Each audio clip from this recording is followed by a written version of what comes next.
अस्सलाम वालेकुम, hello everyone, welcome back to my YouTube channel. कैसे हैं आप? आई होप सब अच्छे होंगे। तो आज मैं रेडी हो चुकी हूँ। रेडी होने के बाद मैंने अपना व्लॉग स्टार्ट किया है।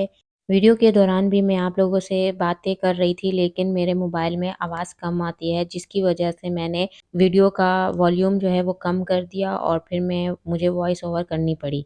तो खैर आज हम नादरा ऑफिस जा रहे हैं एफआरसी बनवाने। एफआरसी की एब्रीविएशन है फैमिली रजिस्ट्रेशन सर्टिफिकेट। तो ये एफआरसी 2 तरह का बनता है। एक बनता है अपने बहन-भाइयों के साथ, पेरेंट्स के साथ बनता है और दूसरा बनता है जब आपकी शादी हो जाती है, फिर आपके हस्बैंड के साथ, वाइफ़ के साथ और बच्चों के साथ ये एफआरसी बनता है। वीडियो का एंड तक देखिएगा और इसमें वक़्तन-फ़वक़्तन मैं बताती रहूँगी कि एफआरसी में कौन से डॉक्यूमेंट्स इस्तेमाल होते हैं और नादरा ऑफ़िस में जाने के बाद हमें क्या-क्या करना होता है, ये तमाम प्रोसीजर आपको ब्लॉग के अंदर बताती रहूँगी। और इसकी कितनी फ़ीस होती है और ये कितने दिनों के बाद मिलता है, ये तमाम बातों का पता चलेगा इस व्लॉग में। इस व्लॉग को लिहाज़ा एंड तक देखिएगा। तो जी, ये हम घर से निकल चुके हैं और फिर हम लिफ्ट में जा रहे हैं। लिफ्ट से हम पार्किंग में जाएँगे जहाँ हमारी गाड़ी खड़ी होती है। एफआरसी बनाने के लिए ये हमने कुछ डॉक्यूमेंट्स लिए हैं एनवेलप में, वो मैं फिर आपको आगे चल के बताऊँगी। नादरा ऑफ़िस में जाकर पहुँचने के बाद जैसे-जैसे प्रोसेस होगा और जो-जो रिक्वायरमेंट होगी, वो तमाम चीज़ें मैं आप लोगों के साथ साथ-साथ डिस्कस करती रहूँगी।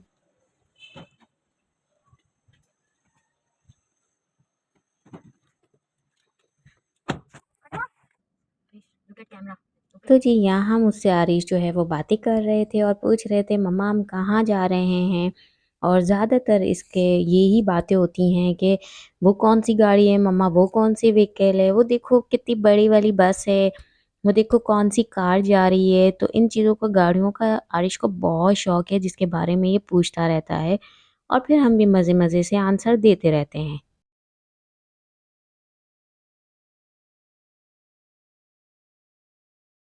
अच्छा जी, तो अब ये हमारे राइट साइड पे गवर्नर हाउस आ गया है जिसमें कामरान तिसौरी साहब ने बहुत ज़बरदस्त प्रोग्राम स्टार्ट किया है, आईटी इनिशिएटिव प्रोग्राम। तो यहीं पर इसी राइट साइड पर यहीं पर ये प्रोग्राम होता है। इसके अलावा इसी गवर्नर हाउस में ज़रूरतमंद लोगों को राशन भी दिया जाता है और इसके अलावा अभी लास्ट वीक में ही आईटी इनिशिएटिव कोर्स करने वाले स्टूडेंट्स को लकी ड्रॉ के ज़रिए लैपटॉप भी दिए गए थे। तो यहाँ मैं कामरान तसोरी साहब को तहे दिल से दुआ देती हूँ कि अल्लाह पाक इनको इस मकसद में कामयाब करे और इनके लिए आसानियाँ पैदा करे। आमीन। तो जी, हम गवर्नर हाउस से गुज़र रहे थे तो इसलिए मैंने आप लोगों के साथ आईटी इनिशिएटिव डिस्कस कर लिया और कामरान तसोरी साहब का डिस्कस कर लिया कि गवर्नर हाउस में ये तमाम प्रोग्राम्स हो रहे हैं। तो अब हम प्यारे से और खूबसूरत से रोड पर आ चुके हैं और सामने बने हुए तलवार को आप सब लोग तो जानते ही होंगे इस रोड को। इस रोड से बाखूबी वाकिफ़ होंगे। तो यहाँ इस रोड पर आकर पता ही नहीं चलता कि ये हमारा ही कराची है, इतना खूबसूरत ये रोड बना हुआ है और खाली और ट्रैफ़िक तो ना होने के बराबर होता है यहाँ पर। क्योंकि हम जा रहे हैं नादरा ऑफ़िस कुछ डिफेंस साइड पर। तो वहाँ के रोड बहुत खूबसूरत और खाली-खाली और साफ़-सुथरे नीट एंड क्लीन होते हैं।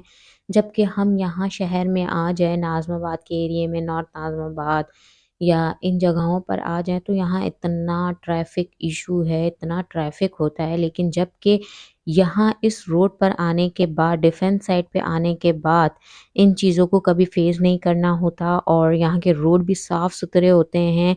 यहाँ पर आने के बाद ऐसा लगता है जैसे हम कराची में नहीं बल्कि बाहर मुल्क में हैं, आउट ऑफ कंट्री में रहते हैं। तो यहाँ के रोड बहुत खूबसूरत हैं और खाली-खाली हैं और साफ़-सुथरे हैं। यही यहाँ की यही चीज़ मुझे बहुत पसंद आती है कि हर तरफ साफ़-सुथरा होता है। हम नादरा ऑफ़िस पहुँचने वाले हैं। ये हमारे बराबर में लेफ़्ट साइड पर निसार पार्क है। निसार पार्क के बराबर में ही नादरा ऑफ़िस है। जिनको नहीं पता डिफेंस साइड का नादरा ऑफ़िस तो ये ज़रूर पहचान रखिएगा कि उसी के बराबर में निसार पार्क है। बस निसार पार्क का भी किसी से आप पूछ लेंगे ना तो निसार पार्क पहुँचते ही बराबर में ही नादरा ऑफ़िस है। ये लेफ़्ट साइड पर ही नादरा ऑफ़िस है। ये मैं आप लोगों को दिखा रही हूँ। ये इस नादरा ऑफ़िस में हम जाएँगे। अब हम थोड़ा-सा और आगे जाएँगे ताकि हम अपनी गाड़ी पार्क कर लें। तो जी बस यूँ ही सीधा-सीधा चलते जाएँ सीधा-सीधा, तो बिल्कुल ही स्ट्रेट जाने के बाद बिल-आखिर हमें ये गाड़ी की जगह मिल गई एक, और यहाँ गाड़ी की जगह बहुत ज़्यादा थी और कोई मुश्किल नहीं हुई, कोई प्रॉब्लम पेश नहीं आई गाड़ी पार्क करने में, और ये हमने ये डॉक्यूमेंट्स ले लिए हैं। बस हम आ गए नागरा ऑफ़िस में, अब हम मिलते हैं नागरा से बाहर जब हम जाएँगे वहाँ। अच्छा जी, नादरा ऑफ़िस पहुँचने के बाद मैंने मोबाइल वीडियो बनाना चाही, लेकिन वीडियो वहाँ मौजूद सिक्योरिटी गार्ड ने वीडियो बनाने नहीं दी, बल्कि मोबाइल वहाँ पे तो अलाउ ही नहीं है, ना कॉल के लिए, ना वीडियो के लिए।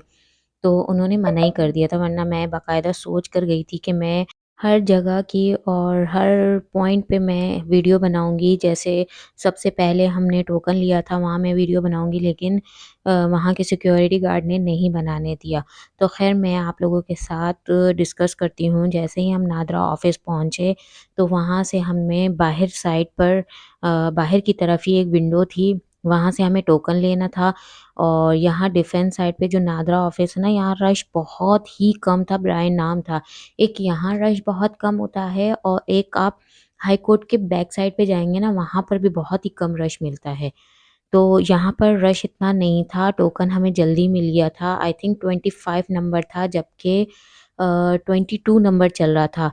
तो 2 टोकन के बाद हमारा नंबर आना था, और जब हमारा नंबर आया तो मदर और फादर का ओरिजिनल एनआईसी लिया था, और हमारा बेबी आरिश जो है वो 5 इयर्स के थे, तो उनको स्कैन किया गया, उनके फेस को सिर्फ़ स्कैन किया गया था।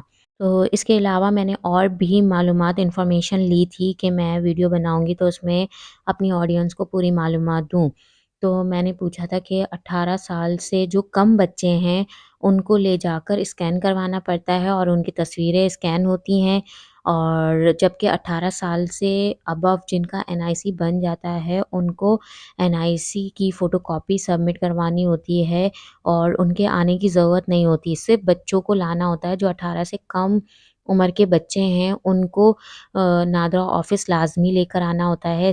इन दी एंड डॉक्यूमेंट्स में सबसे पहले पेरेंट्स का एनआईसी, ओरिजिनल एनआईसी होगा, और साथ ही फ़ोटोकॉपी जाएगी, और अगर 18 से अबव बच्चे हैं तो उनका सिर्फ़ एनआईसी जाएगा, उनको जाने की कोई ज़रूरत नहीं है।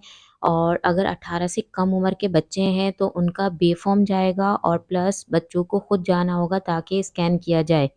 तो ये तमाम डॉक्यूमेंट्स रिक्वायर्ड होती हैं, और हमने जो है वो अर्जेंट बेस पे उसी वक़्त, हमें 10 से 15 मिनट लगे थे, हमें ये एफआरसी मिल गया था। तो हमसे ₹2000 फ़ीस चार्ज की गई थी। एफआरसी बनाने के बाद हमें ज़ोरों की भूख लगी थी, और फिर हमने वापसी में ब्रोस्ट खाया था, और फिर उसके बाद ब्रोस्ट खाने के बाद रास्ते में आरिश के बाबा ने ये नारियल पानी लिया था और फिर कहा कि उसी वक़्त पी लो, लेकिन हमारा पेट इतना फ़ुल हो चुका था कि हमने नहीं पिया। फिर मैंने इस नारियल पानी को फ्रिज में रख दिया था, और शाम को हमने ये नारियल पानी पिया था, और इसकी मैं ये वीडियो बना रही हूँ। इसकी मैंने अलग से वीडियो बनाई है कि आप किस तरह से पहचानेंगे कि किस नारियल पानी में कम पानी है और किस में ज़्यादा पानी है। क्योंकि एक एवरेज साइज़ के नारियल पानी में 300 से 400 ml पानी होना ज़रूरी है। तो मैं इस वीडियो का लिंक डिस्क्रिप्शन में दे दूँगी, आप वहाँ से चेकआउट कर लीजिएगा और फुल वीडियो वॉच कीजिएगा। इसमें मैंने पूरा बताया है कि किस तरह से आप चेक करेंगे कि इसमें ज़्यादा से ज़्यादा पानी हो। तो यहाँ मैं व्लॉग को एंड करती हूँ, मिलती हूँ आपसे नेक्स्ट वीडियो में एक नए व्लॉग के साथ। तब तक के लिए मुझे इजाज़त दें। ओके, अल्लाह हाफ़िज़।